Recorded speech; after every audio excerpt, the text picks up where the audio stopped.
Dulunya saya memang latar belakangnya sempat bekerja Kak. Sempat bekerja dan di CPNS bahkan. Di Jakarta Utara waktu itu penyuluh pertanian. Masih berkutat di pertanian lah ya. Masih, tapi karena memang saya passionnya di situ. Kemudian saya memilih untuk berhenti di tahun 2011 itu dikarenakan kayaknya asikan di alam deh Kak.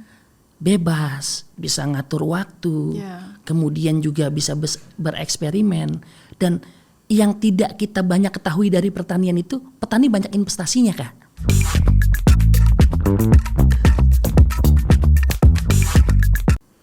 Halo Sobat Antara, ketemu lagi di podcast Antara Close Up bersama saya Nabila Karisti. Sobat Antara, mungkin banyak yang mengira ya kalau Jakarta ini kurang yang namanya lahan begitu ya untuk bertani. Tapi berkat sosok yang akan kita kenalkan di podcast hari ini, lahan pertanian, kemudian bisnis pertanian ini bahkan tumbuh subur di Jakarta. Nah, dia ini juga pernah dinobatkan sebagai Duta Petani Milenial 2021 dan juga Young Ambassador Agriculture ya di 2023. Dan kita akan langsung aja ngobrol aja, ini dia Ahmad Fahrizal atau yang akrab disapa dengan Bang Rizal. Bang Rizal. Apa kabarnya Bang? Baik, Kak Nabila. Iya, senang banget bisa ngundang Bang Rizal ke sini. Dan aktivitas terakhir berarti ini ya masih berkutat di pembibitan alpukat. Pembibitan alpukat di Jakarta. Boleh cerita mungkin seperti apa sih itu kegiatannya? Kalau di Jakarta, di Betawi itu nggak lengkap rasanya kalau kita nggak pantun Kak. Jadi betul. perkenalan dirinya pakai pantun ya. Ke terminal membeli sendal. Cakep. Cakep. Pilih-pilih di dalam kaca. Cakep. Perkenalkan, saya Rizal, petani milenial, salah satu petani dari DKI Jakarta. Wey, mantap. Ngomong-ngomong tentang pertanian atau alpukat Cipedak, awalnya saya memang dari akademisi pertanian Kak.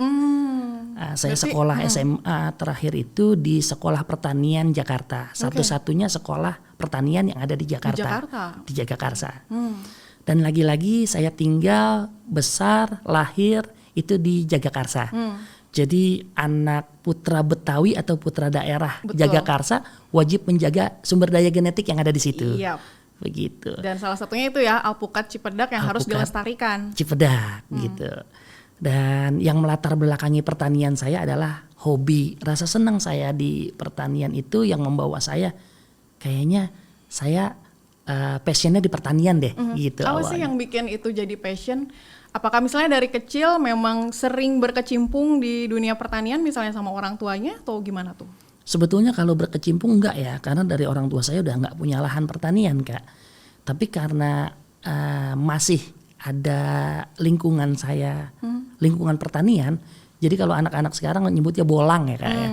Sering ke kebun-kebun, sering ke empang, sungai dan sebagainya. Sawah, gitu. Nah itu masa kecilnya bahagia jadi gitu. Ada cerita ya? Ada cerita dan itu yang melatar belakangnya saya passion di pertanian. Coba bisa cerita sama saya apa sih yang membuat itu jadi seru, jadi asik sampai akhirnya sekarang udah deh nggak melirik dunia kerja yang lain ya, udah fokus di pertanian aja. Karena saya mungkin kalau sebagai perempuan, saya pribadi misalnya takut kotor, terus males sentuhan dengan tanaman karena mungkin bisa alergi dan lain sebagainya. Tapi kalau Bang Rizal sendiri melihatnya seperti apa? Experience-nya gimana tuh?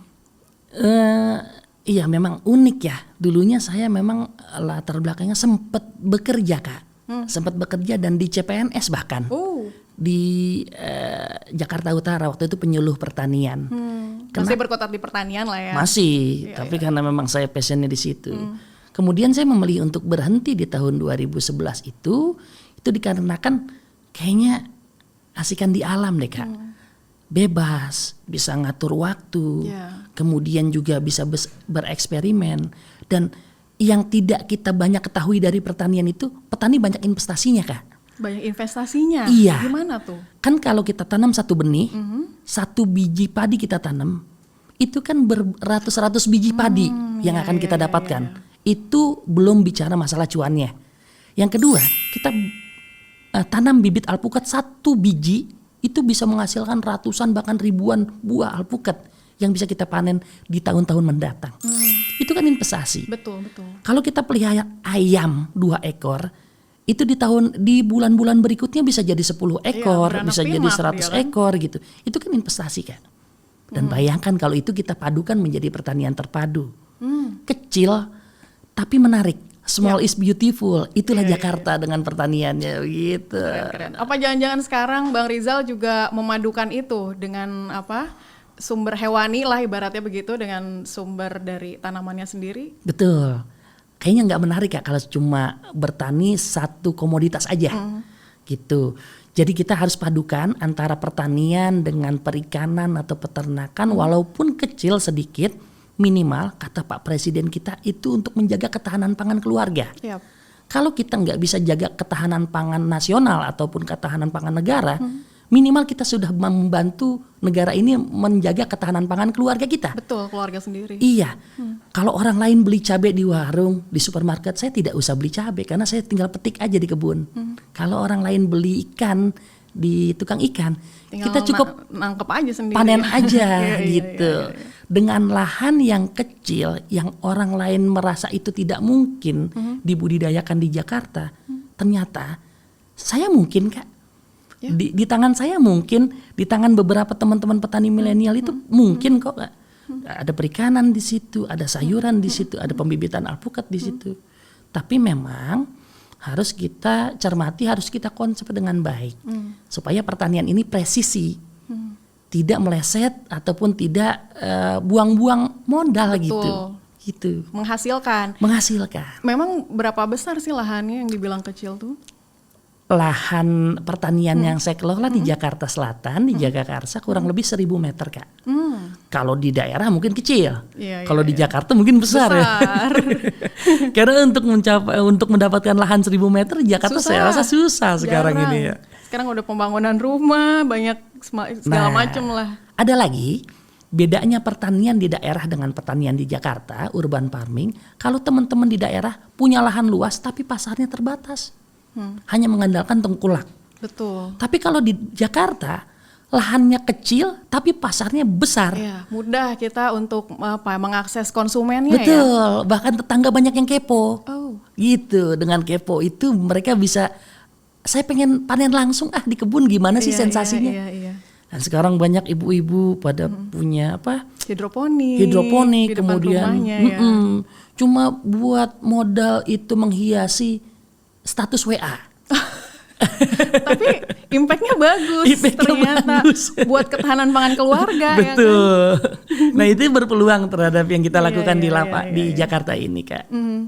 Kalau boleh cerita, ini alpukat Cipedak kan saya cari tahu tuh sudah ada varietas itu sejak lama gitu. Kenapa sih tertarik buat dilestarikan lagi selain mungkin karena memang putra daerah di sana, dan secara komoditas itu seberapa menguntungkan produksi dari alpukat Cipedak tersebut? Nah ini alpukat Cipedak ini pemicu Kak, tapi tidak ada figur, tidak ada tokoh yang mencuat dari daerah asalnya. Nah saya lihat itu, kemudian saya merasa prihatin, kenapa tidak anak muda yang mengambil peluang ini. Kemudian saya mencoba untuk memberanikan diri membudidayakan itu. Di Jagakarsa, di Cipedak itu hampir tiap rumah itu tanam alpukat. Tiap rumah sekarang tanam alpukat Cipedak? Tanam alpukat Cipedak. Dan hampir rata-rata tiap rumah itu panen. Wow. Rata-rata pohon induknya itu udah usia 20 sampai 25 tahun. Dan tidak sulit cara pemasarannya. Tengkulak yang datang sendiri bawa timbangan, dia yang timbang langsung di pohon begitu. Yang petik. Kalau misalnya bicara varietas dari alpukat Cipedaknya sendiri, beda sama varietas-varietas lainnya nih seperti apa nih? Kalau orang bilang ini alpukat Cipedak ini secara umumnya alpukat mentega. Kita patut mengedukasi masyarakat bahwa alpukat itu tidak ada alpukat mentega. Semua alpukat mentega kalau menurut kami Kak. Karena belum ada alpukat mesis kan. Gitu. Jadi alpukat mentega itu hanya julukan menggambarkan daging buah dan legit, kemudian warna daging buahnya cerah. Gitu. Tidak berserat. Nah ini salah satu alpukatnya. Dan peluang alpukat ini untuk ekspor itu tinggi Kak. Karena orang luar negeri itu sukanya yang ukuran sedang. Tidak suka yang besar. Alpukat ini kita masuk di ukuran, di size. Kemudian alpukat ini belum ada banyak di pasaran. dari 200.000 bibit yang sudah saya pasarkan sejak 2017 sampai saat ini, impactnya panen buahnya belum banyak di pasar induk, gitu. Dan sekarang harga di supermarketnya aja sekitar 100.000, 75.000 sampai 100.000 per kilo. Per kilonya. Isinya 2, Iya. 2 atau 3 gitu. Iya. Bayangkan kalau kita bisa mengambil peluang ini aja, itu berarti kita bisa menghasilkan cuan Betul, begitu. betul. Itu dari alpukatnya. Dan kalau alpukatnya saja sudah berpeluang, apalagi bibitnya, begitu. Makanya saya memulai dari pembibitan. Dari sekian lama 2017 sampai 2025 saya pembibitan, saya akumulasi, saya kumpulkan, saya tabung. Kemudian saya mencoba untuk membeli lahan di luar Jakarta. Oh, di mana? Di Rumpin, Kak. Oke. Di Jawa Barat. Nah, itu saya arahkan, saya prioritaskan untuk produksi buahnya di situ. Dari pembibitan sampai panen itu kan sekitar 3 tahun ya. 3 tahun. Sekitar 3 tahunan. Itu kalau misalnya ketika dipanen buahnya itu seberapa masif sih, seberapa banyak biasanya yang dihasilkan dari satu pohon? Satu pohon itu bisa menghasilkan 100 sampai 200 kilo. 100 sampai 200 kilo ya. Berarti kurang lebih sekitar ya 2 kali lipat dari jumlah tersebut lah ya untuk jumlah butirnya ya. Kalau kita konversikan ke rupiah, 200 kilo, harga per kilonya 30.000. 30.000 harganya? 6 juta satu pohon, Kak.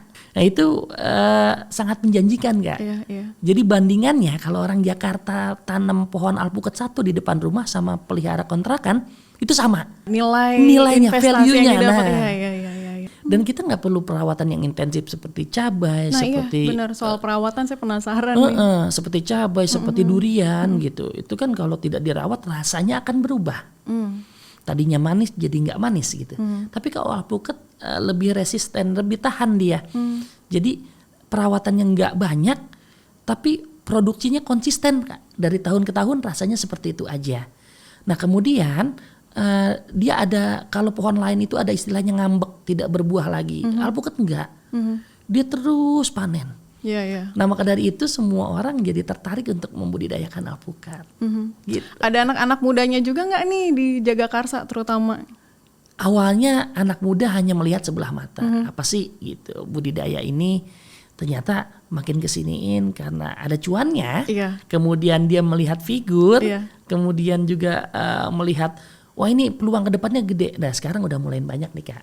Udah mulai banyak? Udah mulai banyak anak-anak muda, ada kelompok tani hutan, kumbang, kemudian juga ada gang hijau, kemudian juga ada latar babe, lahan terbatas bawa berkah, itu komunitas-komunitas, ada majelis sayur ternyata, Kak. Oh iya. Iya, di Jagakarsa unik.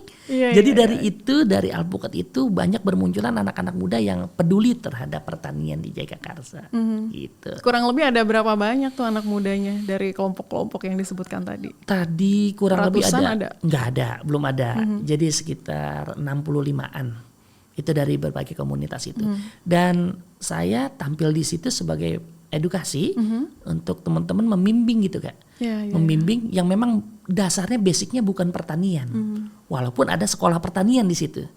Terkadang akademisi memang tidak melanjutkan. Saya juga bingung juga perlu nih. praktek juga karena kan sebenarnya dan membutuhkan praktisi seperti dirimu, Bang Rizal. Selain alpukat, apalagi sebenarnya yang dikembangkan? Saya di lahan yang kurang lebih 1.000 meter di Jakarta itu sayang kalau cuma hanya membudidayakan alpukat. Memang alpukat usaha utamanya ya, Kak, ya, karena memang penghasilannya dari situ, cuannya besarnya dari situ. Cuma saya melihat ada lahan-lahan kecil di pinggir, kemudian ada lahan-lahan di belakang saung gitu kan, di samping saung itu saya budidayakan cabai, kemudian saya budidayakan ikan lele. Yang saya pelihara tapi tidak di kolam, tidak di kolam tanah, kolam beton, bahkan di kolam terpal. Saya peliharanya di dalam galon. Di dalam galon.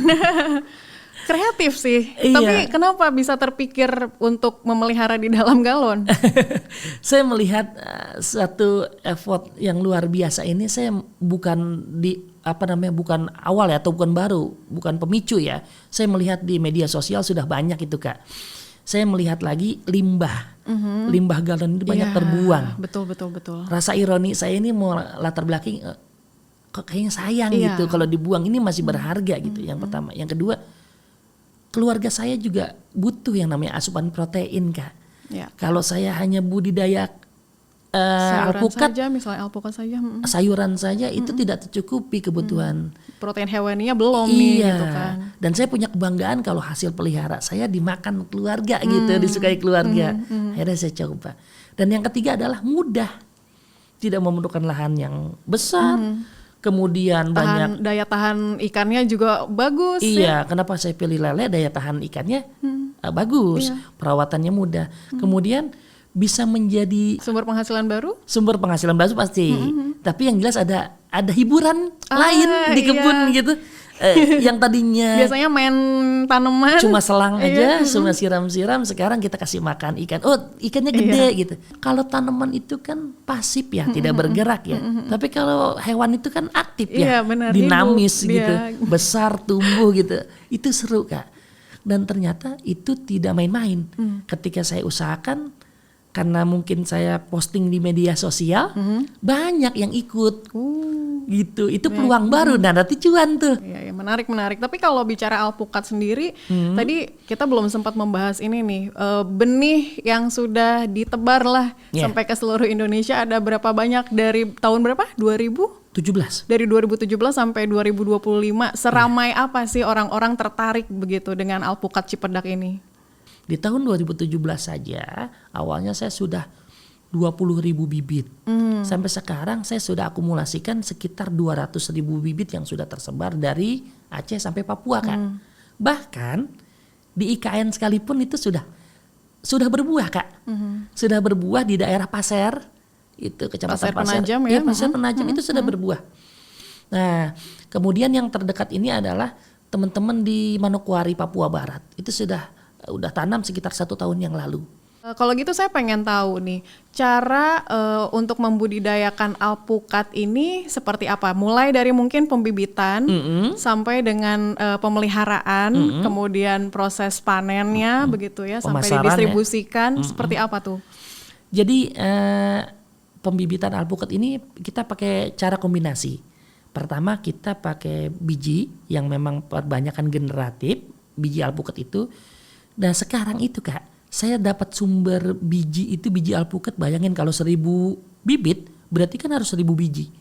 Pertanyaannya dari mana saya dapat biji alpukat sebanyak itu? Betul, dari mana tuh? Dari pasar induk, Kak. Karena Jakarta punya pasar induk, semua alpukat dikirim ke Jakarta. Tentu banyak yang over cooking kan, banyak kematangan kan. Betul.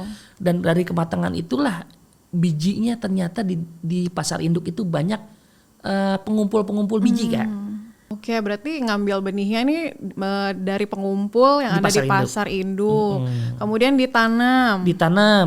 Setelah 2 bulan kita lakukan proses sambung pucuk. Jadi berapa ribu bibit biasanya untuk diproduksi? Biasanya saya 1.000 bibit. 1.000 bibit per bulan. Per bulan ya. Dan itu berarti konsumen juga memang beli bulanan juga kurang lebih segitu. Bahkan lebih. Nggak ada jaminan kalau pembibitan itu. Tidak Jadi terbatas ya. makanya saya sekarang tidak banyak membuat, tapi bermitra dengan kelompok-kelompok tani. Gitu. Dengan bermitra kita tinggal menyeragamkan bibit. Nanti yang dibudidayakan teman-teman sama yang dibudidayakan di kita sama. Nah, inilah peranan daripada Dinas Pertanian DKI. Kita dibina jadi satu kelompok tani, kemudian diseragamkan, kemudian ada edukasi di situ. Nah, dari situlah saya memberanikan diri untuk memasarkan. Di awal juga kan saya sempat mention bahwa Bang Rizal ini dinobatkan juga kan sebagai Duta Petani Milenial di 2021, kemudian yang Ambassador Agriculture 2023. Itu impact-nya seperti apa sih aktivitasnya dan kemudian bagaimana hubungan dengan komunitas muda yang ada di pertanian ini seperti apa tuh? Menarik ya, Kak. Sangat menarik banget. Kalau menurut saya suatu kebanggaan terbesar saya ketika saya dipilih menjadi Young Ambassador dan juga Duta Petani Milenial pada saat itu. Dari kegiatan saya di lapangan di Jakarta dengan pertanian yang kecil ini, ternyata banyak pihak yang melirik. Akhirnya saya diajak ke salah satu organisasi petani milenial oleh Kementerian Pertanian. kemudian dicampur dengan teman-teman petani milenial dari seluruh Indonesia, itu luar biasa Kak, effortnya luar biasa. Disitulah terjadi jejaring usaha, kemudian silaturahmi, kemudian lihat potensi daerah seperti apa. Bahkan kita merasa kita tidak sendiri Kak. Banyak ternyata ada cewek, ada cowok, dan ternyata petani milenial, petani Gen Z itu cakep-cakep loh, keren-keren gitu. Iya. Nah, ini mematahkan pikiran kita bahwa petani itu dekil in the kumel. Petani nggak punya masa depan, nggak petani itu misalkan namanya juga kerja di lapangan gitu kan, jadi tidak memperhatikan mindset kita selama ini kan begitu. Jadi dengan adanya petani milenial, petani young ambassador itu membuka mata kita bahwa petani ternyata keren-keren loh, gitu. Petani itu ternyata mengasihkan loh, ternyata seneng loh, keren loh jadi petani, enak juga nih jadi petani, dan ternyata yang kita rasakan di Young Ambassador itu. Dan eratnya dengan komunitas dari Young Ambassador sendiri seperti apa? Networking yang bisa dibangun bagaimana? Kalau awalnya itu ya kita ada edukasi untuk persiapan ekspor seperti itu, kemudian untuk ketahanan pangan, MBG dan sebagainya nih. Jadi teman-teman itu yang usahanya di bidang penyediaan bahan makanan itu langsung direkrut Kak. Kalau teman-teman yang berusahanya di bidang horti seperti saya di buah-buahan itu diadakan suatu pelatihan ekspor. Nah itu kita juga jadi tambah pengetahuan begitu ya. Kemudian yang selanjutnya diketemukan dengan buyer-buyer seperti pameran-pameran. Kemudian pameran internasional seperti yang ada di Jakarta, itu kita selalu dilibatkan. Dari situ kemudian kita dilatih Kak. Petani milenial, petani Young Ambassador dilatih untuk public speaking dan personal branding. Itu yang penting buat kita di era sekarang. Terutama buat pemasaran, kan itu ngaruh banget. Bicara Indonesia ini kan negara agraris dengan sumber daya alamnya yang melimpah ya, tak terkecuali di sektor pertaniannya sendiri. Tapi Bang Rizal sendiri melihat proporsi jumlah anak muda, petani muda dengan lahan yang ada seperti apa Bang Rizal? Apakah sudah memenuhi kebutuhan yang selama ini mungkin Bang Rizal selalu lakukan begitu atau seperti apa? Karena kalau saya lihat nih di kampung-kampung begitu ya, petani-petani ya umumnya umurannya dari 40 ke atas pastinya. Itu seperti apa sih? Ya justru dari keresahan ini saya rasa negara ini sudah mulai resah juga, kementerian sudah mulai resah ya bahwa populasi petani muda itu makin merosot ya Kak ya. Karena minat generasi muda terhadap pertanian itu makin berkurang. Apalagi didorong oleh pengetahuan bapak-bapak petani kita bahwa jangan jadi petani seperti bapak ya, sekolah yang tinggi begitu. Jadi tanggapan itu kita sama-sama patahkan bahwa jadi petani ternyata mengasihkan loh. Betul. Jadi petani mengasihkan dan menguntungkan. Gitu. Kalau dijalankan dengan keilmuan gitu. Nah dari peranan kita itulah makanya kita punya program yang namanya regenerasi petani. Kita masih butuh banyak lagi keterlibatan generasi muda dalam pertanian Indonesia. Karena pertanian itu masalah makan orang banyak itu nggak bisa sepelekan Kak. Betul. Lalu apa kira-kira berarti yang membuat para petani muda ini bisa muncul ya daya tariknya untuk menjadi seorang petani begitu? Apakah mungkin dengan inovasi teknologi yang mungkin dihadirkan atau seperti apa? Karena kan sekarang ini dunia serba digital, serba canggih begitu. Mungkin siapa tahu ya itu bisa jadi jalan buat petani muda. Saya rasa teknologi hanya menyumbang berapa persen dalam ketertarikan ya. Anak muda zaman sekarang itu butuh panggung Kak. Butuh effort ya, butuh pengakuan begitu. Jadi butuh figur. Ketika teman-teman muda petani itu banyak yang jadi influencer dan ternyata berhasil, nah itu menjadi daya tarik kita harapkan kepada teman-teman muda. Bukan dengan teknologi di awalnya, tapi dengan keseruan-keseruan apa nih yang bisa kita dapatkan kalau kita jadi petani milenial begitu. Iya. Jadi kita butuhkan itu dari presiden, mungkin dari Kementerian Pertanian. Mungkin itu cara memantik supaya mereka tertarik dulu begitu ya dalam dunia pertanian. Setelah menyelami dan akhirnya tertarik, mereka bisa lebih dalam dan akhirnya kita juga sebagai mungkin stok petani akan semakin bertambah, swasembada pangan, ketahanan pangan juga akan semakin bertumbuh gitu ya. Sama kayak awalnya kan gini, awalnya kita coba-coba, setelah kita coba jadi ketagihan begitu. Iya. Dan ternyata banyak temennya gitu. Dan ternyata menguntungkan gitu.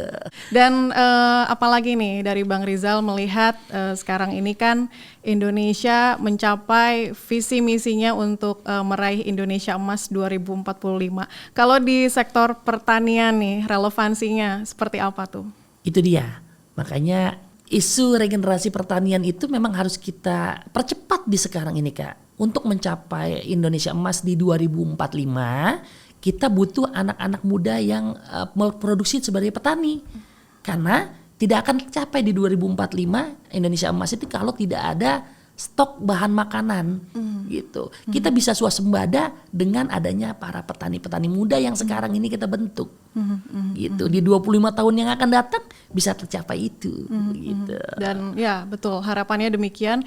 Semoga semakin banyak anak-anak muda kita yang tertarik menjadi petani karena ternyata menjadi seorang petani itu mengasihkan loh. Mengasihkan dan menguntungkan. Iya. Baik, terima kasih banyak Bang Rizal untuk ngobrol-ngobrolnya. Terima kasih banyak juga ilmunya. Dan terima kasih juga kepada Sobat Antara yang sudah menyaksikan podcast hari ini. Jangan lupa untuk menyaksikan podcast kami lainnya hanya di antaranews.com dan kanal YouTube Antara TV Indonesia. Saya Nabila Karisti pamit, sampai jumpa.